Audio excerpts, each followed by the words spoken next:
What up, everyone? DJ Nubis here with you on the Meltdown Radio podcast, doing another episode of Species Spotlight, where I take a moment to go through my collection of tarantulas and the tarantula hobby that I've collected so far myself, the species that I actually own, and just kind of talk a little bit about them, give some background, little videos about them, whatever I can give you to kind of help you understand why people love the hobby and like why we choose to try different exotic species and old world versus new world, etc.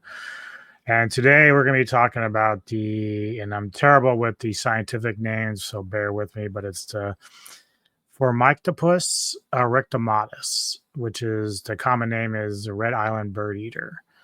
And this is basically what they look like. I think this is mainly the females here. I think the males are a bit more bronzish, although I think it can vary a little bit in terms of like just because it's almost like sometimes they have this ability when the light shined on them to look almost bronzish at one point and also purple, and it's kind of an interesting coloration that they have going on there. Like if you ever seen those cars with the specific paint, and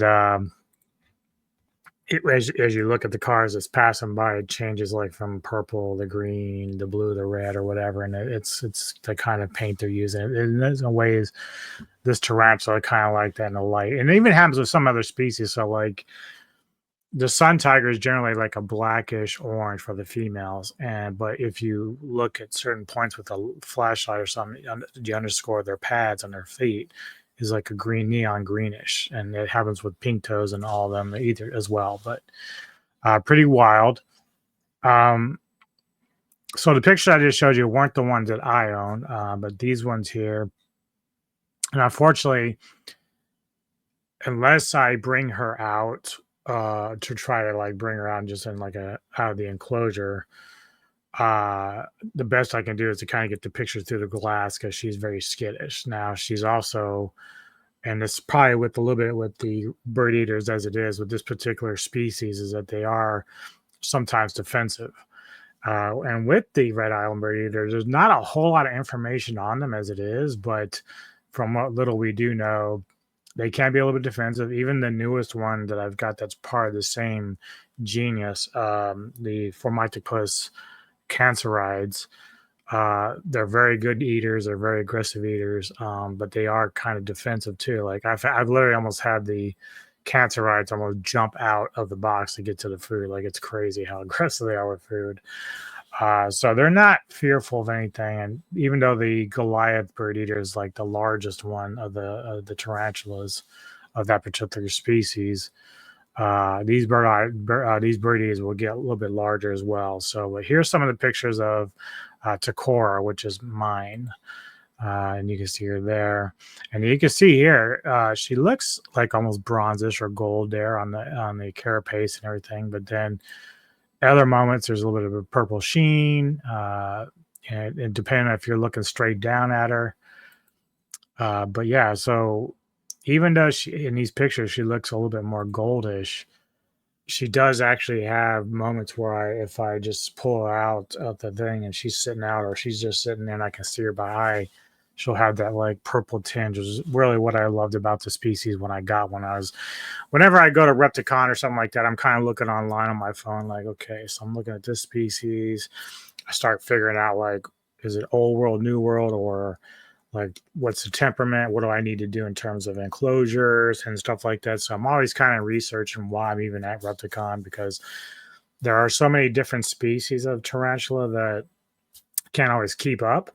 And there's like with pokies, there's like a dozen or more within that genus alone. So right now I've got a regalis and a striata. I still want to get a metallica, and then I also want to get this other one that's it's another one of the baboon family. It's not the OBT. I already have one of those, but I want another one in that species. I do have a toga starburst baboon, but there's two that right now I'm probably gonna get going forward. Metallica is the one that's like the kind of bluish and really beautiful looking spider. But again, these are old world, so you have to kind of be very careful and experienced keeper to house them. I would never suggest anyone who's just getting into it go with old world, even though some people say it's just a matter of just being cautious, and it's true. I mean, even as an experienced keeper, you have to be cautious about the tarantulas in general. Like you can have new worlds that will still bite you, and even though their venom is insignificant, it's like their fangs are so big it would hurt like a mother. I have some pretty large new worlds, and I wouldn't want to get bit by them. So, but either way, it just when it comes to experience, you want to, because a lot of these spiders, especially pokies, are very fast. But even like just some other spiders that are just even the bird eaters are very quick. Like I said, the cancerides, I was barely putting the tongs into it. She's like right now it's in this little carrier thing to get a bigger space for her, but I was just barely putting the worm in there, and like she jumped up and got it, almost ran out of it. Like it was just ridiculous, but she was more interested in food at that point than escaping. So but that's just like some species are so quick, and if you're not paying attention, they can get loose. So whenever you're even just kind of transferring them or unboxing, you want to make sure you're in a space where you can control the environment and where they're going to go. Because certainly I'm thinking about my Mysore, which is another one. In fact, I need to move her to a larger one. She's just outgrowing the one she has already. She's a very quick grower. But yeah, in due time, we're getting ready to move. So a lot of that stuff's going to have to wait till I get to the new place. And then I got my room I'm going to set up for all my arachnids and stuff like that. But this is about the Red Island Bird Eater. And I got a little video. This is just a guy from Al's Arachnids who he's doing an unboxing, and he's going to be transferring one to a new enclosure that he's got for it. So don't know much about the guy as a keeper, but he's got a pretty nice channel there. But he also has in the video as like little clips of where it explains like just certain things we do know about the Red Island Bird Eater. Some information there that's you'll find pertinent or interesting about the spider itself. But yeah, let's check out what he's got to say. Because of this and having to remove this and remove this, so it's not a lot of time, this little one gets stressed out quite a bit by it. So that's my main reason for trying to get into this one, if I can get into this one. So I apologise for the noise in the background. My son watching something on TV that he's not happy with. What is it, buddy? Get what out? Right guys, so I'm back. Let's see how we can get on with this one. I'm not quite sure how it's going to go. Yeah, okay, so yeah, so humidity 65 to 75%. What we do know about the species is like from Dominican Republic, rainforest type areas. It's a terrestrial type, so a lot of times it will, as it's younger, it will kind of burrow, but usually as it gets bigger, it would be more on top of the soil. And it's usually, Takora, even though she hides under her bark piece most of the day, she will come out and wander around a little bit. So you do get to see them, which is very nice. As far as like the temp,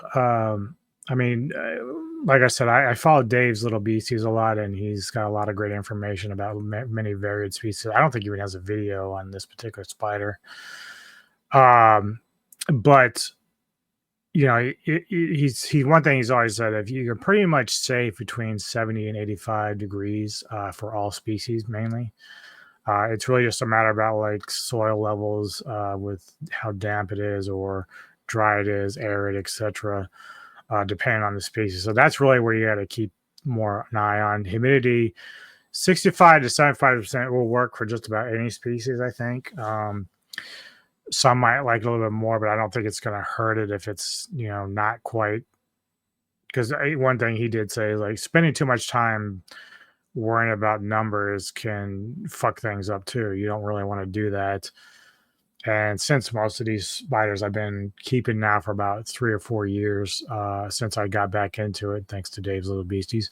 But I've not had issues with temperature issues or anything like that. The only thing that's going to change at the new place is I'm going to actually get like one of these standalone like oil heaters.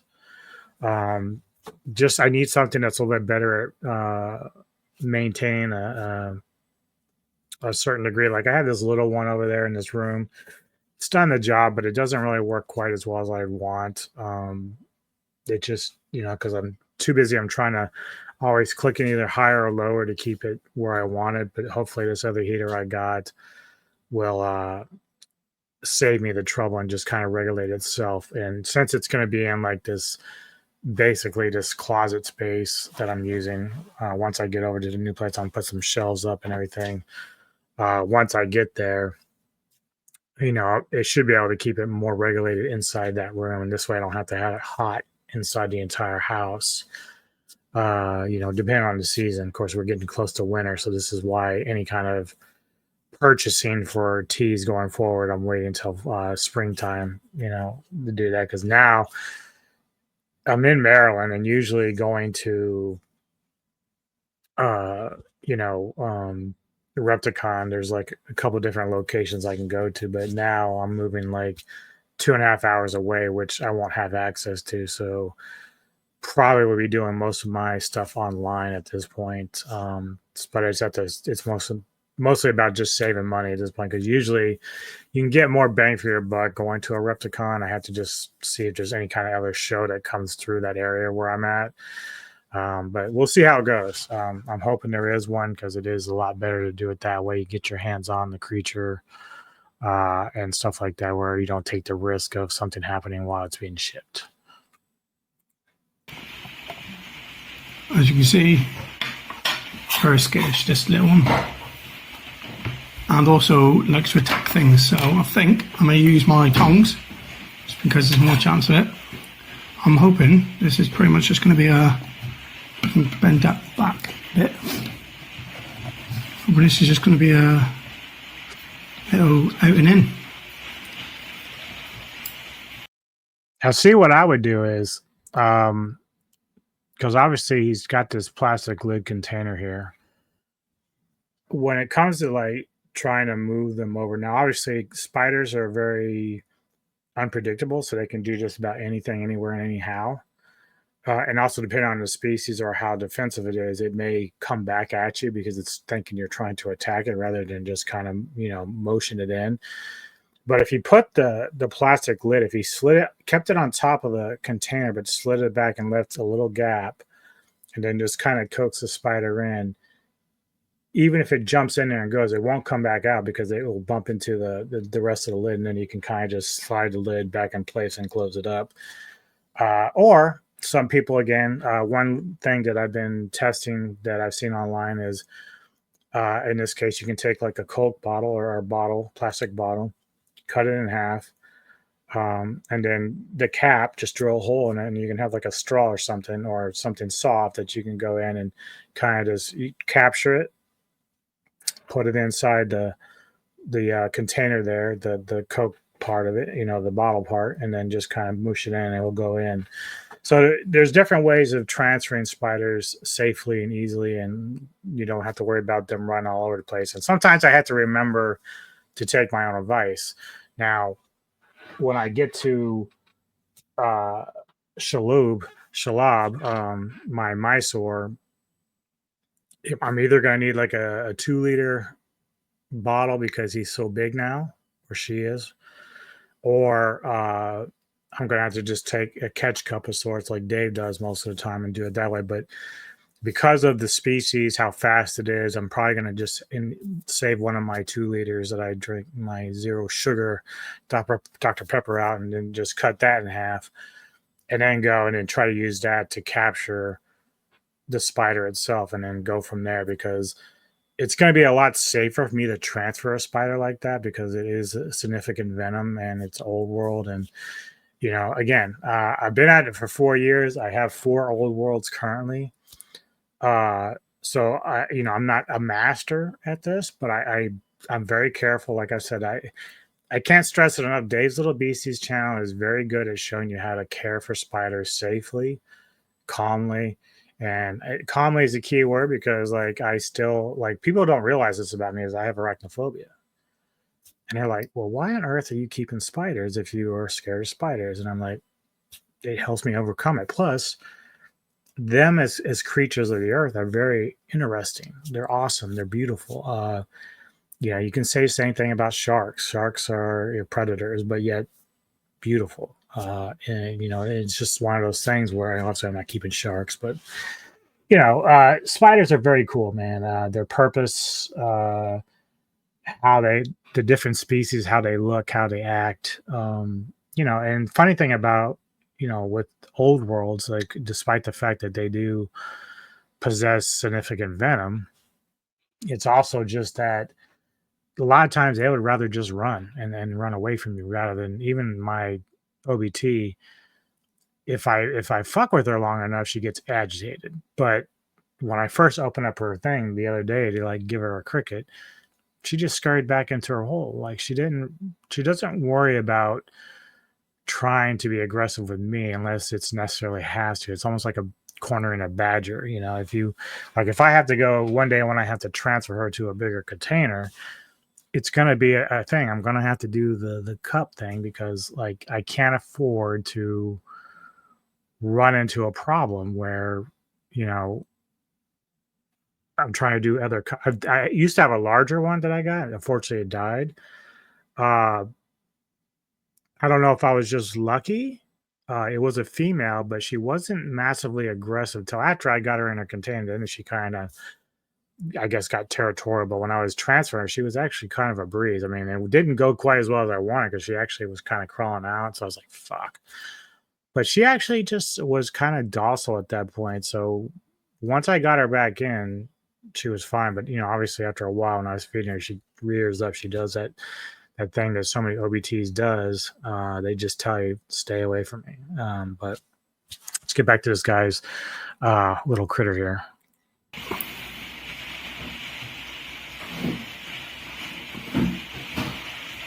As I said before, this one likes to attack things. Yeah, so I was kind of expecting that. So these are new worlds, and one thing they say about bird eaters, red island bird eaters, is that they don't possess significant venom, and they could kick some hairs at you, but the reality is they'd rather bite you. Like and again, not poisonous.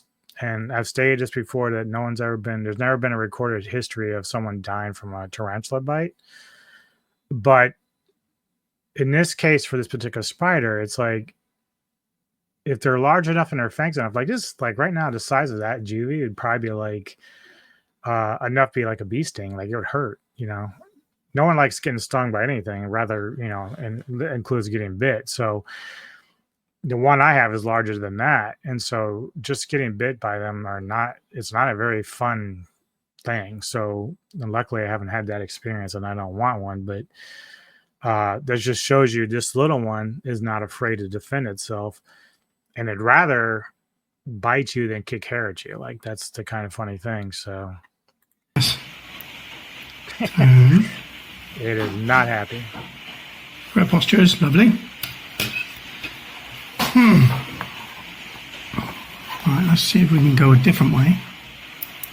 Because he seems to be a little bit ticked off, which I completely understand. If someone was poking me with things, I would be annoyed as well. Right, come on, go that way. Go that way.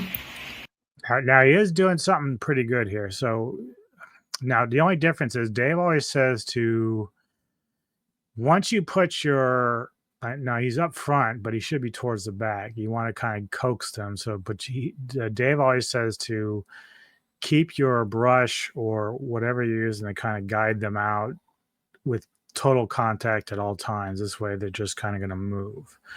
I'm guilty a lot of this of not doing that because, like, I don't know, I get stupid sometimes. It doesn't really backfire or anything, but I'm not really following the advice that he gives. But either way, it works out okay in the end. But he should be a little bit more towards the back of it, but I guess because it's been giving him defensive posture, he's worried about it turning around on him again. So maybe he's just trying to keep the front towards where the new enclosure is. Thunderbolt. Sorry. This one too. This one's got like a bluish color. I don't know if that's how it looks when it's younger. I don't remember mine being quite that blue when I got it, but you know, who knows? Just hold it.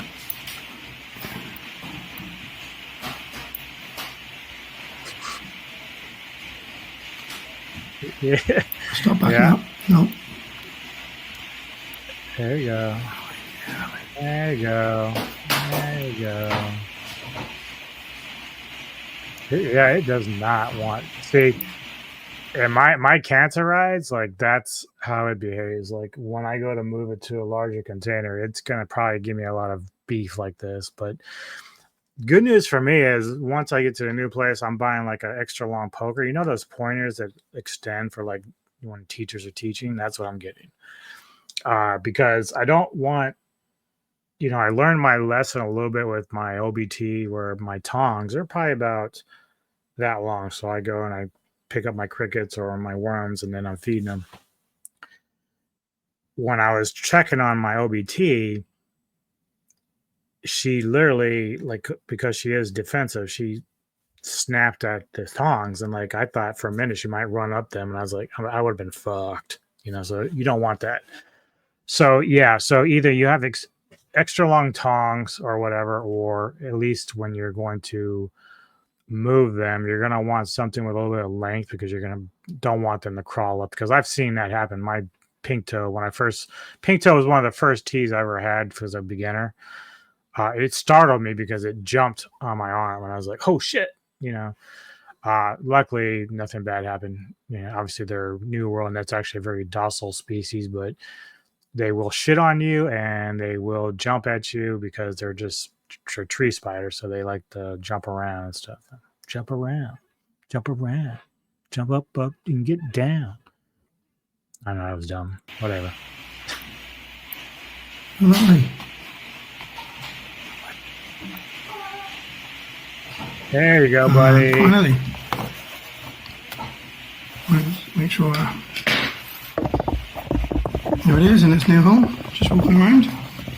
Hopefully you're going to be a lot more happier, a lot less aggressive. But I don't really know. Well, he's not going to be aggressive. He'll be an aggressive eater.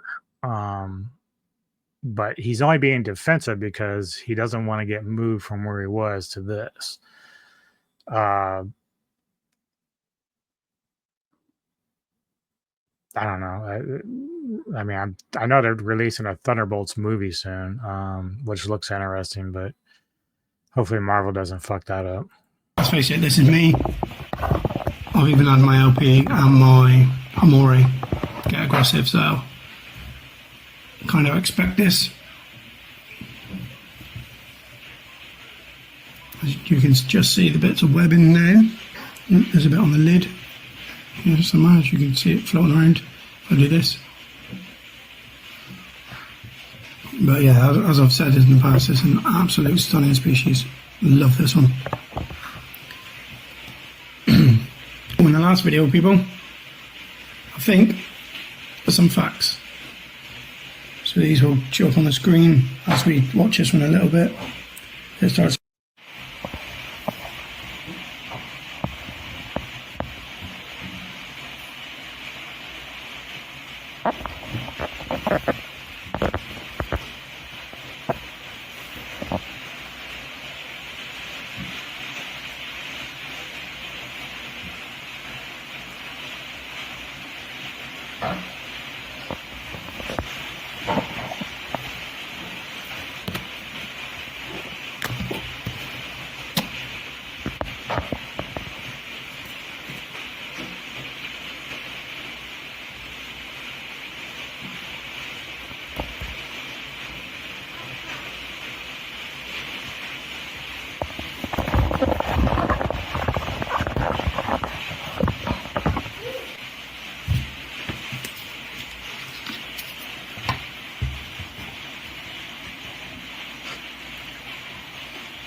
Now I will say this: these containers they're in are fine to keep tarantulas in.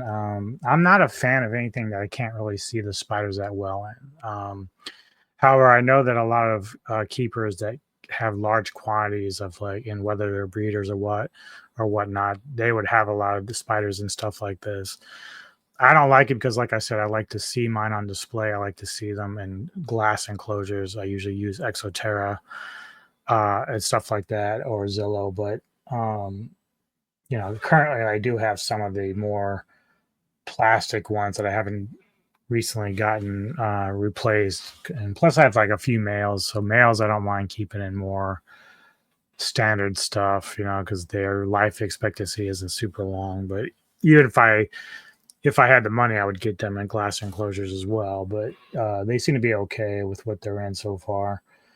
But he keeps his in this thing, and I know it's kind of like it's kind of like a medium point to before it goes to another enclosure. But for a species like this, I wouldn't want to keep it in something I couldn't really see it in. I mean, it's not that clear, and I don't know. That's just personal taste.